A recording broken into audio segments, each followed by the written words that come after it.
Херобрин является старейшей легендой ужасов Майнкрафта. И не так давно игроки нашли сид, в котором впервые появился Херобрин. В этом видео я отправлюсь в альфа-версию Майнкрафта, чтобы расследовать эту легенду. И мы вместе с вами выясним, где правда, а где вымысел. Итак, предыстория. В 2010 году на официальном форуме Майнкрафта был опубликован пост, который является первым упоминанием Херобрина. Недавно я создал новый мир в одиночной игре. Поначалу все было нормально, но когда я начал рубить деревья и крафтить верстак, я заметил, как что-то движется в плотном тумане. У меня слабый компьютер, и мне приходится играть с низкой дальностью прорисовки. Я подумал, что это корова, и погнался за ней в надежде собрать немного кожи для брони. Это оказалось не корова. На меня смотрел другой персонаж со стандартным скином, но его глаза были пустыми. Имени не появилось, и я дважды перепроверил, чтобы убедиться, что я не в многопользовательской игре. Он не стал долго ждать, посмотрел на меня и быстро убежал в туман. Из любопытства я погнался за ним, но он исчез. Я продолжил играть, не зная, что и думать. По мере того, как я расширял мир, мне встречались вещи необычные для генератора карт. Туннели 2 на 2 в скалах,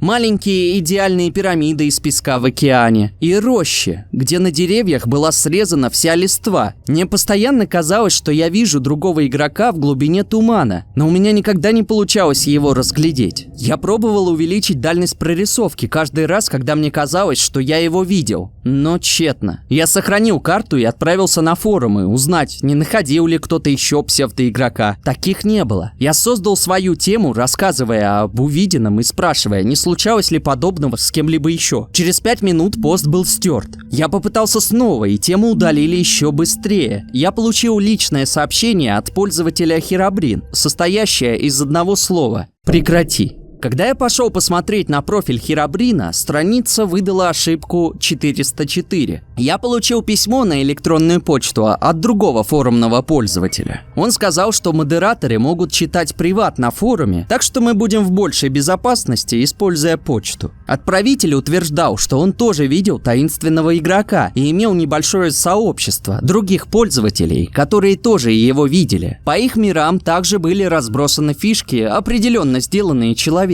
И они описывали, что у их таинственного игрока нет зрачков. Почти месяц прошел до следующего разговора с информатором. Некоторые люди, повстречавшие таинственного человека, интересовались именем Херобрин и обнаружили, что это имя часто использовалось шведским игроком. После некоторого дальнейшего сбора информации оказалось, что это брат Нотча, разработчика игры. Я лично написал Нотчу и спросил, не было ли у него брата. Ему потребовалось некоторое время, но он отправил мне в ответ очень короткое сообщение. «Был, но его больше нет с нами». Таинственного игрока я видел только раз и больше не замечал каких-либо изменений в мире, кроме своих собственных. Я был в состоянии нажать принтскрин, когда впервые увидел его. Вот мое единственное свидетельство о его существовании. Итак, что мы имеем?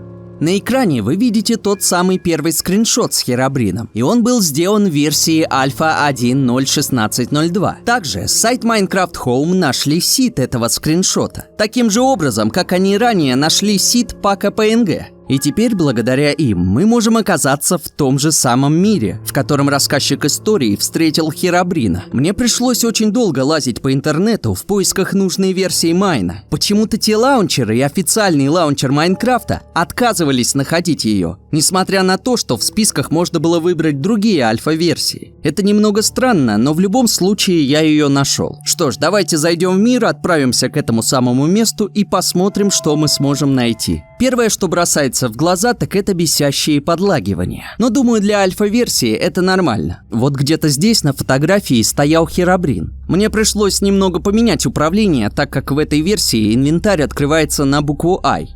Интересный баг. Со всех деревьев постоянно падают саженцы и пропадают листья. Поэтому мне кажется, что деревья без листьев, про которые говорил автор истории, это не выдумка.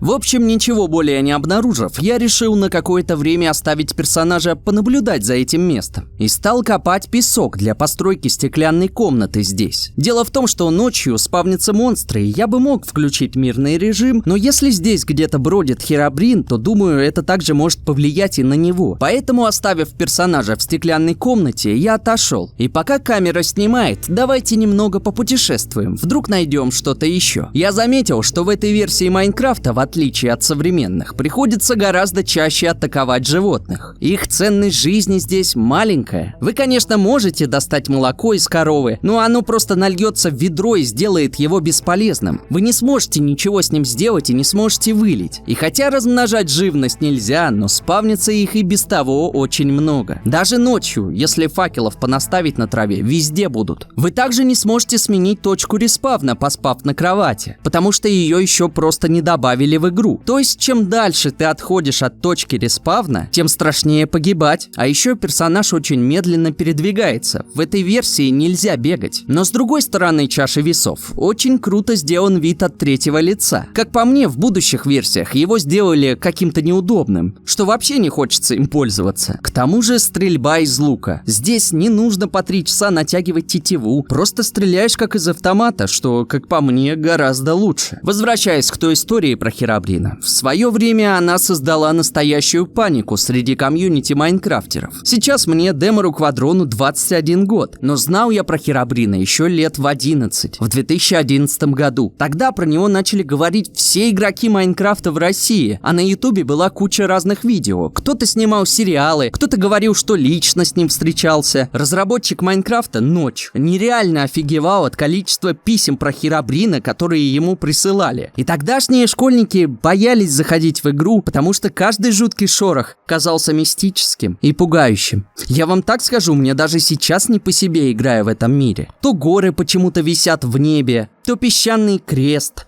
грибы на пляже, грибы на дереве. Также мне встретился песок посреди земли, который, по идее, здесь не должен был оказаться. Но что меня действительно шокировало, это какой-то булыжник в стене. Я сразу включил камеру, чтобы это заснять. Просто во время путешествия на это наткнулся. Но оказывается, уже в этой версии появились сокровищницы. Захватывать ее гораздо тяжелее, чем в будущем. Броня, даже железная, очень быстро ломается, еще и скелеты стреляют непредсказуемо и из маленьких щелей. Внутри сундука был хлеб, седло, редстоун, пшеница. Внимательный зритель может задать интересный вопрос. Если в этой версии нигде нет травы, где брать пшеницу? Неужели она есть только в сокровищнице? Вот и я задался этим вопросом. Оказывается, здесь можно выращивать пшеницу, а чтобы добыть семена, нужно просто вспахивать мотыгой блоки земли. Во время того, как я решил спуститься в подземелье, чтобы узнать, что в этой версии можно там найти, я наткнулся на странный чанг. Обратите внимание на эти показатели. Не понимаю, что они значат, но когда я смотрю на него, цифры начинают сходить с ума. Далее в видео я зайду в этот чанг, чтобы вы сами увидели, что там за чертовщина происходит. Но сейчас вернемся к слежке. Шли дни и ночи Майнкрафт времени. Одинокий крипер шипел у подножия горы. Свиньи, коровы приходили-уходили, и вдруг произошло нечто загадочное. Реально же загадочно, согласитесь? Ставь лайк! Но что меня действительно удивило, в этот раз ничего жуткого не произошло. Дело в том, что я проводил слежку за горой 2 раза, и только что вы видели вторую попытку. В первый раз был включен мирный режим, и не было смысла строить убежище. Это оставим на потом. Давайте пока вернемся к странному чанку. Я встретил его во время поисков алмазов. Просто в какой-то момент все начало трястись. Зайдя внутрь, ты как будто застреваешь в воздухе, а также перестает работать анимация. С монстрами и предметами происходит то же самое. И теперь я стараюсь ходить аккуратно и бросать перед собой болты, чтобы вдруг не попасть в эту аномалию. Блин, так не смешно же! В общем, я копал странный чанг. Просто было интересно проверить, что произойдет наверху. Например, как свинья будет лагать или типа того. Но в какой-то момент эти странные лаги просто прекратились. Кстати, вы, наверное, заметили у меня кучу полезных предметов. Думаю, вы просто офигеете, узнав, как их нереально достать в этой версии. Сейчас многие игроки даже не задумываются об этом. Но очень долгое время Майнкрафт был неудобным. Я имею в виду, у игры не было книги крафтов. Раньше нам постоянно приходилось заходить в интернет. Учить, как сделать рельсы, например. Я помню, даже иногда в тетрадку что-то записывал. Но что мне больше запомнилось из начала Майнкрафта, так это нельзя было вводить команды. Сейчас я покажу вам версию, в которую я очень долго играл. 1.2.5 из начала 2012 года. Мне очень нравилось делать карты на прохождение, но чтобы проверять их, нужно было переходить из творческого в выживание. Но в то время вы не могли просто открыть чат и ввести Game Mode 1. Нет, чат был доступен только если вы играете по сети. Казалось бы, нажми Escape, открой для сети, включи читы. Но посмотрите на 1.2.5, здесь нет такой кнопки. Я вообще без понятия, как другие люди еще играли по сети. И в общем, приходилось лазить по папкам и перекидывать файлы из одного мира в другой, только чтобы переключить режим игры. К чему я все это говорю? Ценные предметы. В этой альфа-версии вообще нет творческого режима, и тем более никаких команд. Ценности я достал с помощью самого первого дюпа. Смысл такой: кидаешь вещи себе в инвентарь, который записывается в этих файлах, копируешь эти файлы и убираешь копии куда-нибудь в другое место. Заходим в мир, перекидываем вещи в сундук, удаляем файлы и вместо них ставим копии. Теперь смотрите, предметы остались в инвентаре и сундуке. Возвращаясь к истории про Херобрина, я очень сомневался в правдивости этой истории до того, как стал в этом копаться. Но в ней точно есть какая-то правда. Там было сказано о пирамидах в океане, и я действительно их встретил, плавая на лодке. Голые деревья? Да, тут реально листья осыпаются сами по себе. Вы заметили? Я говорю об овце в маленьком окошке. Давайте увеличим и перемотаем к нужному моменту. Мирный режим, ночь. Вот она идет и останавливается. Давайте теперь перемотаем на 10 минут вперед.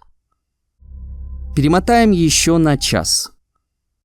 Опять без изменений. Причем застыла не только овца, но и персонаж, время суток. Так продолжалось до тех пор, пока я не пришел после прогулки на улице. В тот момент, смотря на экран, я ничего не заметил, потому как не знал, что ничего не движется уже несколько часов. И поэтому я немного напугался, как только тронул мышку. Смотрите. Персонаж был резко развернут спиной к горе и смотрел вниз. И что это? Компьютер не выключался, не уходил на сон, и вот просто это. Я поэтому и решил записывать гору во второй раз, потому как не понял, что произошло. Напишите в комментариях, может, я тупой, и я правда не понимаю, что это было. Но самое главное, ставьте колокольчик на мой канал, чтобы не пропускать новые видео, и ставьте лайк, если вам понравилось сегодняшнее приключение. Я Демар Квадрон,